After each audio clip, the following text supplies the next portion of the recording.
Assalamualaikum warahmatullahi wabarakatuh. Pada video kali ini saya akan memaparkan sedikit materi tentang tutorial penyusunan SOP atau Standar Operasional Prosedur.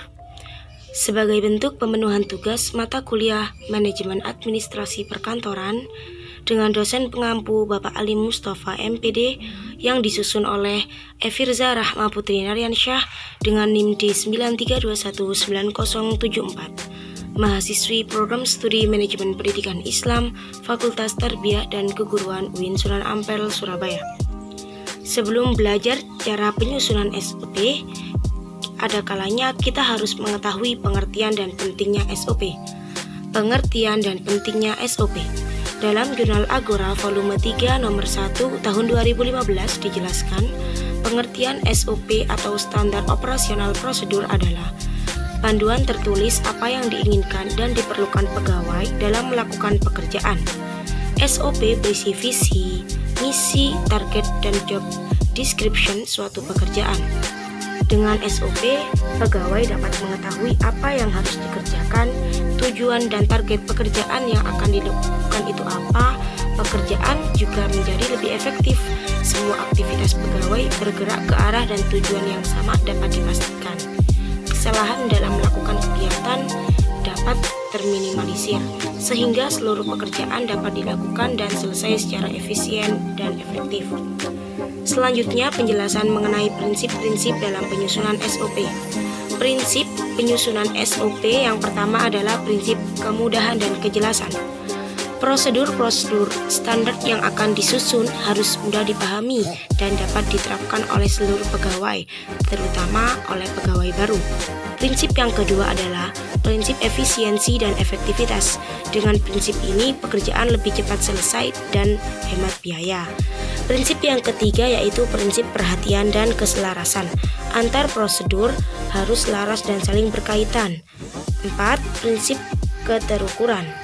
Prinsip ini mengandung ukuran pencapaian kualitas mutu yang didapat.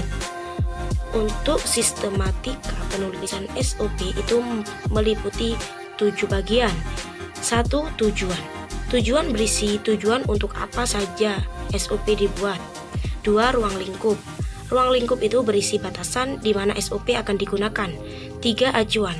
Acuan itu merupakan apa saja yang menjadi dalam SOP. 4. Definisi, merupakan istilah-istilah yang digunakan dalam SOP.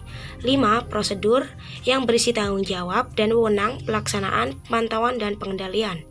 Yang keenam, dokumentasi. Dokumentasi itu merupakan formulir yang harus diisi saat SOP diterapkan. Yang ketujuh adalah diagram mengalir. Diagram alir tahapan pekerjaan. Berikut ini adalah merupakan contoh SOP. Di sini saya memberi contoh SOP pemeliharaan peralatan penunjang. Kemudian contoh yang kedua ini saya memberikan contoh SOP kalibrasi peralatan penunjang.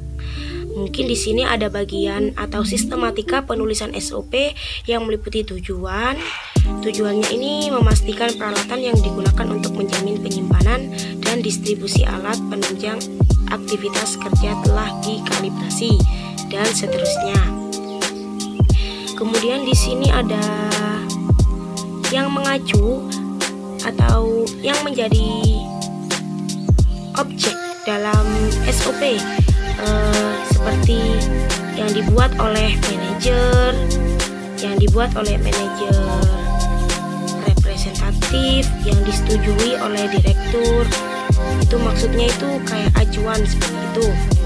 Kemudian di sini ada alat dan bahan dan prosedur pelaksanaan, serta di sini juga ada dokumen atau formulir.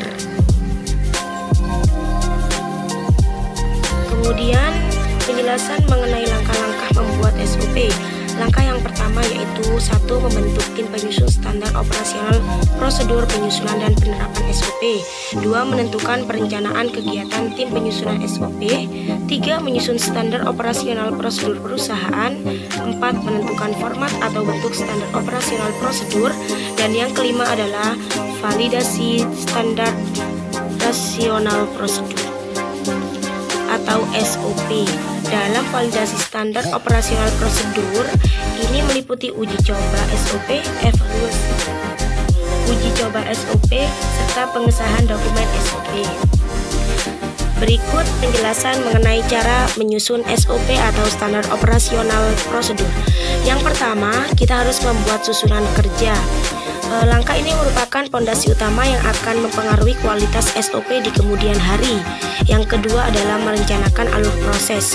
Maksudnya di sini adalah membahas hal-hal yang terkait dengan menentukan format SOP, membuat template, dan bagaimana SOP tersebut dapat diakses dengan mudah. Yang ketiga, melakukan wawancara kepada setiap pegawai guna mengetahui aktivitas harian pegawai dalam melakukan pekerjaannya serta kualitas kerja setiap pegawai. Yang keempat adalah menulis SOP dan persetujuan. Dan yang terakhir adalah setelah disetujui dan dioperasi dan disosialisasikan, maka perlu dilakukan pelatihan supaya SOP yang sudah disusun dengan baik dan sesuai dengan tujuan yang sudah direncanakan.